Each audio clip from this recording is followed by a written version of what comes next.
आपको कि I totally agree to this beautiful explanation on how ardas should be and उसकी nature कैसी होनी चाहिए, किस तरीके की अरदास होनी चाहिए। I while praying yesterday had the same question in my mind कि हर वक्त हम पूरा दिन ही लोगों के लिए अरदास करते हैं, अपने फ्रेंड्स के लिए, भाई बहनों के लिए, बच्चों के लिए, माँ बाप के लिए, अपने लिए, बट हर वक्त ऐसे टूट के, बिखर के, समा के मांगा नहीं जाता और अरदास हो नहीं पाती। तो क्या सिर्फ जुबान से बस मांग लेते, हम सिर्फ जुबान से मांग लेते हैं और मन में बोल देते हैं? क्या ऐसी प्रेयर्स हम जो दिन में बहुत बार कर देते हैं, कॉज तसल्ली से मांगने का या तो कभी मौका ही नहीं मिलता, या कभी टाइम नहीं मिलता, या कभी हमें जुड़ाव भी फील नहीं हो रहा होता? तो क्या ऐसी प्रेयर्स जो हल्के में चलते फिरते किसी के लिए की हो, तो क्या उसका कोई अजर मिलता है या वो कबूल हो जाती हैं? क्योंकि वो तो हमने टूट के माँ के तरीके से करी नहीं कि हम पूरी अरदास ही बन गए हो, हम पूरा वो क्वेश्चन ही बन गए हो। वैसा तो हम कर नहीं पाए। बहुत कम देखिए, होता है, बहुत रेयर होता है। बात ये है कि ये दुआ की ना सबसे बेस्ट शेप है, सबसे ऊंचा लेवल है कि यार दुआ ये है। लेकिन इसका ये मतलब नहीं है कि इस ऊंचे लेवल से नीचे जितनी दुआएं की गई, जो चलते फिरते की गई, जस्ट एक मोमेंट के ख्याल के साथ की गई, वैसे ही वर्बली किसी को फोन पे जवाबन किसी ने कहा यार मैं बीमार हूँ तो भगवान आपको सेहत दे, तो हम इतनी सरसरी सी बेख्याली के साथ उसको ये दुआ देते। जो दुआ टॉप लेवल की इस तरीके से रब से जुड़कर और पूरे का पूरा बदन दुआ बन के जब दुआ करता है, तो वो दुआ इस दुनिया में भी स्वीकार रब करके दिखा देता है उसका फल, और आखिरत में तो होती ही होती है। जो दुआएं उससे कम लेवल की रह जाती हैं, वो दुआएं भी रद्द नहीं जाती, डिस्कार्ड नहीं की जाती और अनरिवॉर्डेड नहीं रहती। वो दुआएं आपकी रब के यहाँ नोट की जाती हैं, लिखी जाती हैं, उनका रिकॉर्ड रखा जाता है। और वो दुआएं जिनका रिकॉर्ड रब रख रहा होता है, उस रिकॉर्ड को इस रिकॉर्ड को रब आपके उधर डे ऑफ जजमेंट में जाने के बाद रब उस रिकॉर्ड को भी आपके सामने रखेगा, और आपको एक एक प्रार्थना के बदले में इतना अजर, इतना रिवार्ड और इतनी ब्लेसिंग्स मिलेगी कि वहां जाके आप रब से उल्टा इस तरह से डिमांड करेंगे। आप ये कह रहे होंगे रब से, आप यूं बोल रहे होंगे कि मेरे रब, ये जो बाकी तूने दुनिया में स्वीकार कर ली थी वो क्यों करी है।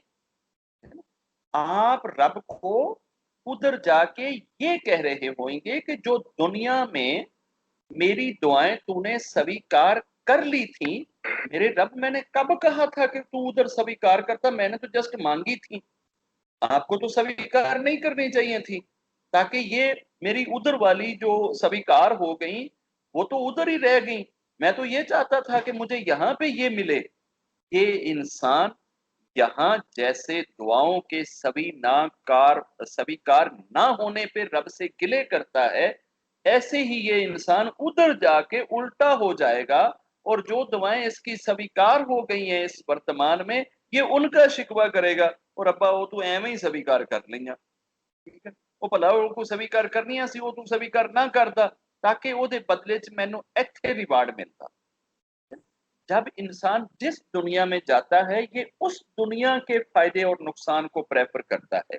इस दुनिया में रहते हुए इस दुनिया के फायदे और नुकसान को सोचता है, और इस दुनिया में दिखने वाले फायदे के लिए टपकता और मरता और लपकता है। मगर रब तो इसके लिए हर चीज एक जैसी रखता है। इसने जो जुबान से निकाला, रब से इसने मांगा, मेरे रब मुझे गाड़ी दे दे, गाड़ी नहीं मिली। मेरे रब मुझे बंगला दे दे, बंगला नहीं मिला। मेरे रब मुझे फैक्ट्री दे दे, फैक्ट्री नहीं मिली। मेरे रब मुझे ये चीज दे दे, ये चीज नहीं मिली है। आप ये सारी की सारी चीजें जब वहां मिलेंगी, गाड़ी के बदले में जब इसको रिवार्ड मिल रहा होगा, जब बंगले के बदले में रिवार्ड मिल रहा होगा, बच्चे के बदले में रिवार्ड मिल रहा होगा, और इस तरह की जितनी उसने रब से दुआएं अरदासें की हैं उनके बदले में जो रिवार्ड मिलेगा, वो रिवार्ड को जब देखेगा तो फिर इसको परेशानी लगेगी कि यार ये वाली जो प्रार्थना थी, ये तो आगे इसके रिवार्ड नहीं लिखा हुआ, क्योंकि ये तो दुनिया में ही स्वीकार हो गई थी। एक मरतबा मेरे पास 100 रुपया नहीं था, मैंने रब से 100 रुपया मांगा था, तो वो तो मुझे उधर मिल गया था, वो तो उसी पल ही मिल गया था। एक दफा मैंने भूख लगी हुई थी, खाना रब से मांगा था, वो तो मुझे उसी पल ही मिल गया था। मेरी फलां प्रार्थना भी ये स्वीकार, जो स्वीकार हुई हुई है वो लिखी हुई है। तो फिर इंसान को उस वक्त जो स्वीकार हो चुकी होंगी दुनिया में दुआएं, उनके ऊपर चिंता लग जाएगी कि यार काश कि मैं ना वैसे बस ना घाटे में ही रह गया, तो यार मैं एवं निक्की जी चीज जी है ना मांग के तो उत्थे एवं जो है ना अज वाला रिवार्ड छड़ दिता, काश कि मेरी वो दुआ स्वीकार ना होती और मुझे आज रिवार्ड मिलता।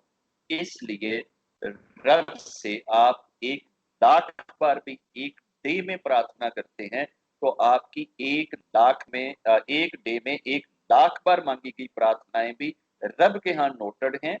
उसमें से एक प्रार्थना भी आपकी जाया और बेकार नहीं जाएगी, उसका रिवार्ड और अजर और सवाब आपको अगली लाइफ में रब के पास पहुंच के जरूर मिलेगा। हमें दुआएं करते रहना चाहिए, हमेशा करते रहना चाहिए, हमेशा उसका जप करते रहना चाहिए, जिक्र करते रहना चाहिए, उससे प्यार करते रहना चाहिए। ये जो एक एक सांस हमारी बीतती है, ये सोने से ज्यादा प्रीशियस है, यूरेनियम से ज्यादा प्रीशियस है, चांदी से ज्यादा प्रीशियस है। हमें अफसोस होएगा वहां पहुंच के कि मैंने इतनी खरबों सांसें जो हैं बगैर उसका जप किए या बगैर उससे कुछ मांगे हुए मैंने दुनिया में ऐसे ही गुजार दी, ऐसे ही बिता दी। अब इंसान जो है ना, ये असल में ना नस्यान से है, भूला हुआ है। इसकी ये भूल इसकी नेचर में है, ये बर्थ से लेकर डेथ तक भूला ही रहेगा, क्योंकि ये इंसान है। ये इंसान इस भूल से जब निकलेगा तो फिर इसको ओरिजिनल लाइफ, ओरिजिनल जिंदगी और डिविनिटी और रब की एटर्नलिटी और ये सारी चीजें उस वक्त मिलेगी जब हम इस भूल के दायरे से बाहर निकले। भूल के दायरे से हम बाहर निकलते नहीं है। वो किसी महापुरुष ने कहते हैं कि 40 साल तक जगरता काटा और जगरते का काटने का कारण रब को पाना, रब का दीदार करना, रब के दर्शन करना, रब से मिलना। 40 साल तक नींद नहीं करता, हर वक्त रब का जप, हर वक्त रब की पूजा, हर वक्त रब से प्यार, रब का कीर्तन, ये चीजें चल रही।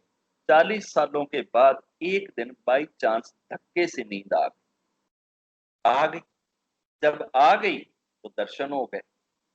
अब जब दर्शन हुए तो भाई साहब ने जब दर्शन करके आंख खुली तो कहा कि रब्बा जे मैनू पता हुंदा भी तू नींद च आउणा सी ते मैं 40 वर्ष एवें ही जागदा पिया, एवें ही जगराता कटदा रहा, मैनू की पता सी कि तू ते नींद च लभना हैगा। ले हुण फिर रज के सवांगे, ठीक है ना। हुण ओ जना सारा दिन सुत्ता ही रहा करे, बस खाण पीण लई उठिया करे, या बस रोटी खावे ते नाल ही सराहना लैके चादर लैके ते पै जावे कि मैनू रब फिर मिले, फिर वो दर्शन लभण, फिर मिले, फिर वो दर्शन लभण।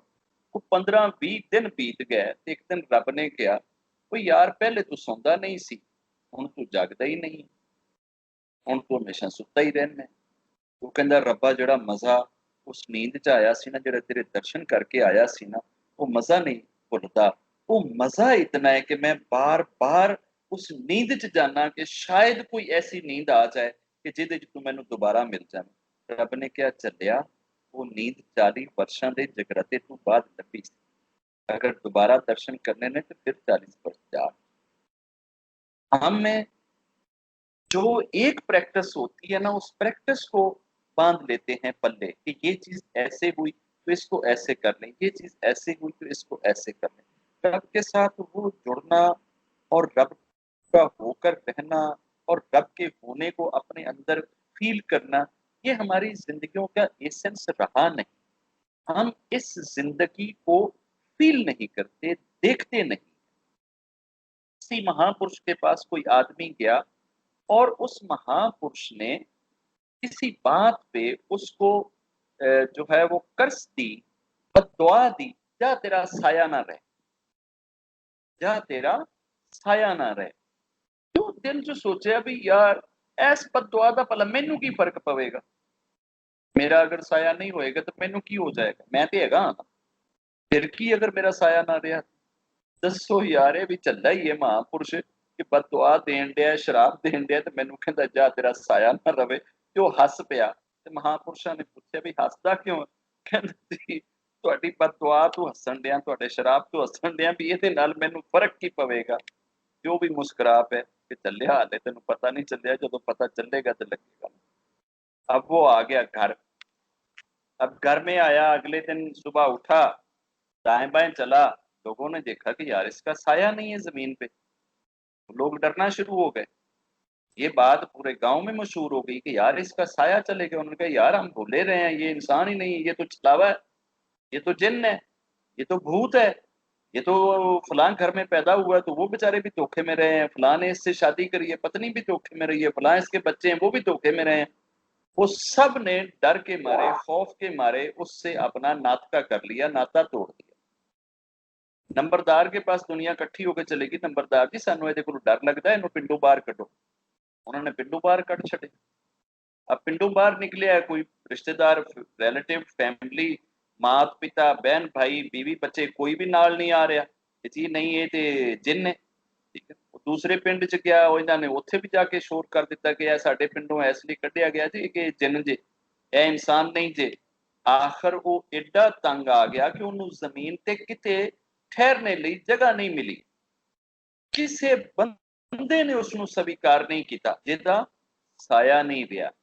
ਅਸੀਂ ਇੱਥੇ ਸਾਏ ਦੀ ਜ਼ਿੰਦਗੀ ਦੇ ਇੰਨੇ ਆਦੀ ਹੋ ਗਏ ਆ, ਇਹ ਸਾਡੀ ਸਾਏ ਦੀ ਜ਼ਿੰਦਗੀ ਹੈ ਕਿ ਜਿਸ ਟਾਈਮ ਇਹ ਨਾ ਰਵੇ ਕਿ ਅਸੀਂ डिस्टर्ब होने हैं।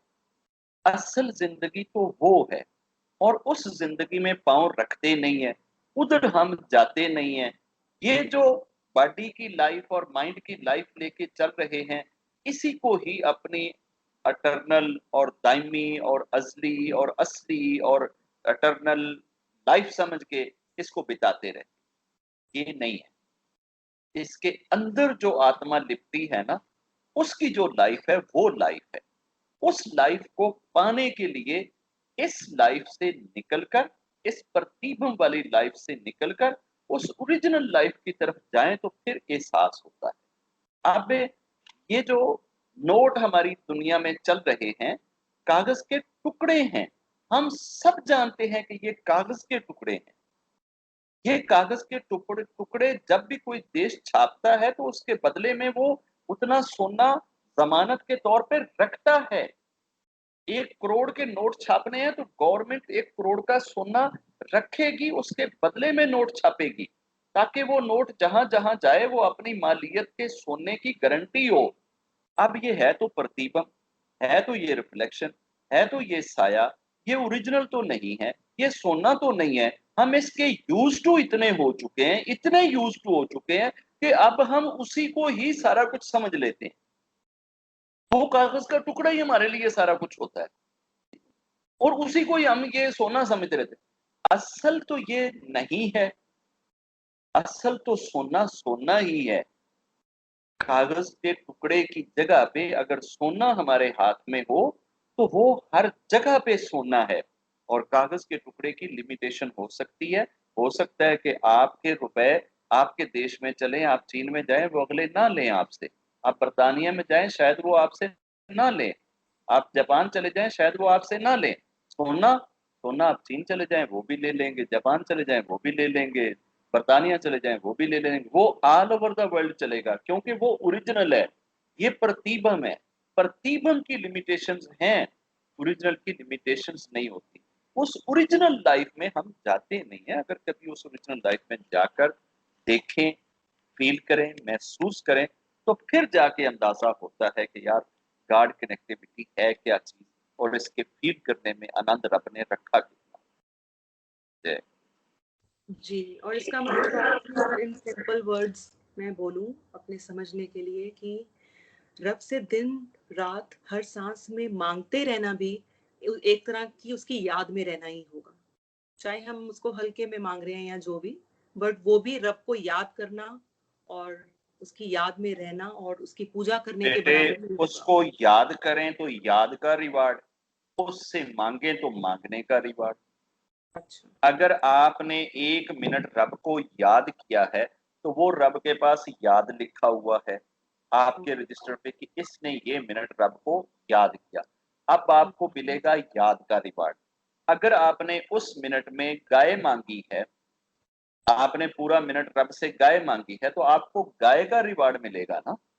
हाँ जी। अब ये बंदे पे मुनसर है कि बंदा दुआ गाय की मांग रहा है या रब की याद में जा रहा है। हाँ जी। दोनों सूरतों में अपना वो रिवार्ड पाएगा। अगर रब की याद नहीं करनी तो कम से कम गां ते मंगी रख, गां दा जी। ते रिवार्ड तेन मिल जाएगा ना। तो अगर जी। 1 मिनट में तू एक गाय मांग रहा है और 1 मिनट तू रब की याद में जा रहा है, तो हो सकता है कि रब की याद में जाने से आपको माउंट एवरेस्ट के बराबर में रिवार्ड मिले और गाय के बदले में गाय मिले। तो फिर वहां एहसास होएगा कि यार गाय छड़ के तो मैं ਉਹਦੀ याद च पै जांदा ते होर ज्यादा बेहतर सी। समझ गई। तो समझ गई। रब की याद करने वाले या रब की याद में राजी रहने वाले, रब की याद के साथ कनेक्टेड रहने वाले, जो प्रार्थनाओं में भी नहीं जाते, दुआओं में भी नहीं जाते, वो कोई घाटे में नहीं रह जाते। और ऐसा नहीं है कि जिसने करोड़ों दुआएं मांगी हैं वो बड़े फायदे में चले जाएंगे, उनको तो बड़ा रिवार्ड मिल जाएगा और बड़े चंगे रह जाएंगे। जिन्हें बेचारे दुआएं नहीं की वो घाटे चले जाएंगे। जिन्होंने रब को याद किया लाभ में वो रोक रहे, और जिन्होंने याद, और दुआ आएगी भी तो उन्हीं के लब्बे जो रब को याद करते हैं। रब से ही तो दुआ करनी है, पहले उदी याद आएगी तो दुआ बनेगी ना। याद ही नहीं आएगा तो दुआ किमें आएगी। तो दुआ के लिए रब की याद में होना जरूरी है। पहले इंसान रब को याद करता है तो रब से मांगता है ना, अगर याद ही नहीं करेगा तो मांगेगा कितना। बिल्कुल।